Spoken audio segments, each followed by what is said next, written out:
এই দুটাকে জায়গাত আজি জনজাগৰণ সভা অভিযান চলাইছো। এটা কাউৰবাহা প্ৰাইমাৰি বিপিএফৰ নেতৃত্বত আৰু এইটো বালাবাৰী প্ৰাইমাৰী বিপিএফৰ নেতৃত্বত আমাৰ জনজাগৰণ সভা ইয়াত অনুষ্ঠিত হৈছে।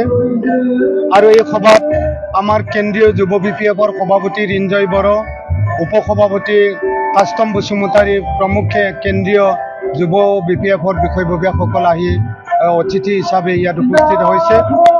আমাৰ বড় আটাইতকৈ জনপ্ৰিয় গায়ক বিগ্ৰাহী ব্ৰহ্ম, গৌতম ব্ৰহ্ম তেওঁলোকৰ সংগী হিচাপে আহি গানৰ জৰিয়তে কিছু সজাগতা আনাৰ কাৰণে তেওঁলোকে কাৰ্যসূচী চলাইছে। আৰু আমি দেখিছোঁ কাউৰবাহা প্ৰাইমাৰীৰ যিটো অনুষ্ঠান আছিল সেইখনতো শ শ মানুহ আহি উপস্থিত হৈছে। আৰু মই ভাবা নাছিলোঁ আমাৰ বালাবাৰীত ইমান মানুহ যে ইয়াত এনেকৈ সমবেত হ'ব। আচৰিত অভিভূত হৈছোঁ যে বালাবাৰী প্ৰাইমাৰীৰ নেতৃত্বত ইমান মানুহ ইয়াত আজি সমবেত হৈছে। নিশ্চিতভাৱে ৰাইজ ওলাই আহিছে আৰু আগন্তুক নিৰ্বাচনত ৰাইজে এটা সিদ্ধান্ত লৈ বিপিএফ দলক জিকাই দিয়াৰ কাৰণে ইতিমধ্যে ওলাই আহিছে। আমাৰ স্পষ্ট লক্ষ্য বিটিচি আমি পুনৰুদ্ধাৰ কৰিব লাগে।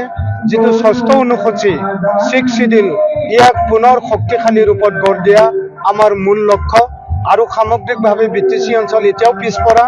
এই পিছপৰা অঞ্চলটোৰ যিখিনি কৰণীয় কাম আছে ৰাস্তা পদূলি আদিকে ধৰি এইসমূহ আৰু বিটিচিত সকলো জাতি ধৰ্মৰ মানুহ, সকলো ভাষা ভাষী মানুহবিলাক যাতে একটা ভাতৃত্ববোধ শক্তিশালী ৰূপত গঢ় লৈ থাকে, ইয়াত যাতে মুছলমানে কিবা উচ্ছেদ কৰিব বুলি যাতে ভয়ত নাথাকে বা এনেধৰণৰ এটা লক্ষ্য লৈ পেলাই আমি এই নিৰ্বাচনত অৱতীৰ্ণ হৈছোঁ।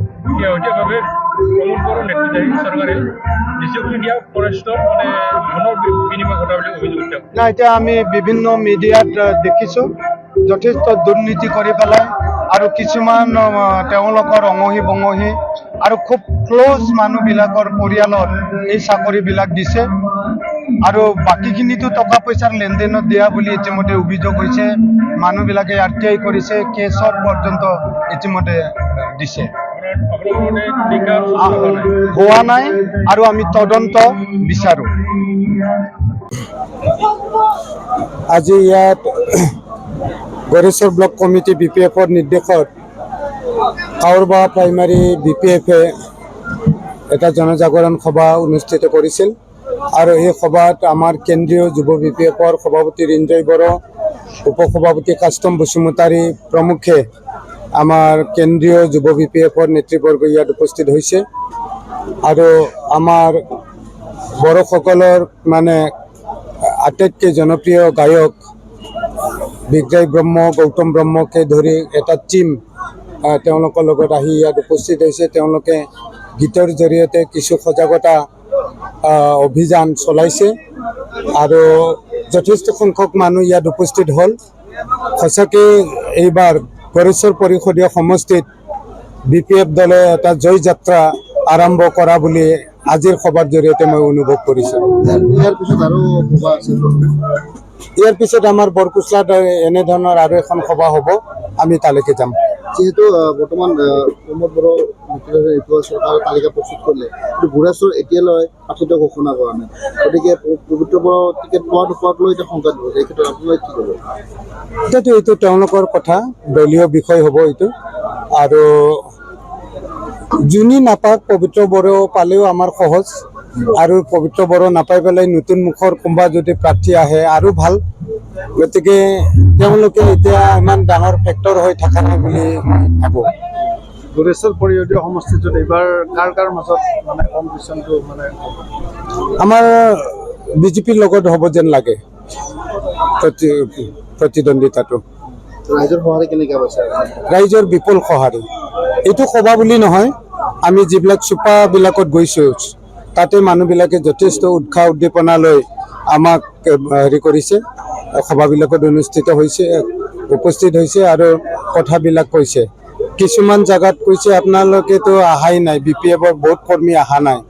আমি ৰাইজিক সিদ্ধান্ত লৈ বহি আছো BPF-ক ভোট দিম বুলি, এনেধৰণৰো আমি কিবা পাইছো।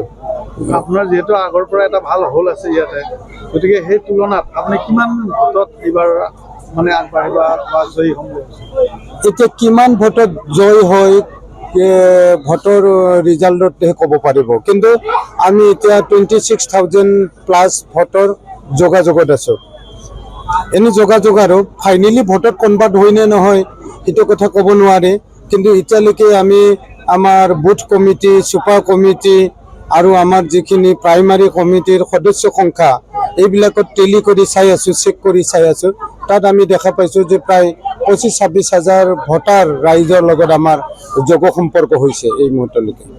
যিকোনো খবৰৰ বাবে যোগাযোগ কৰক 7099017330 লগতে 7099017110 নম্বৰত।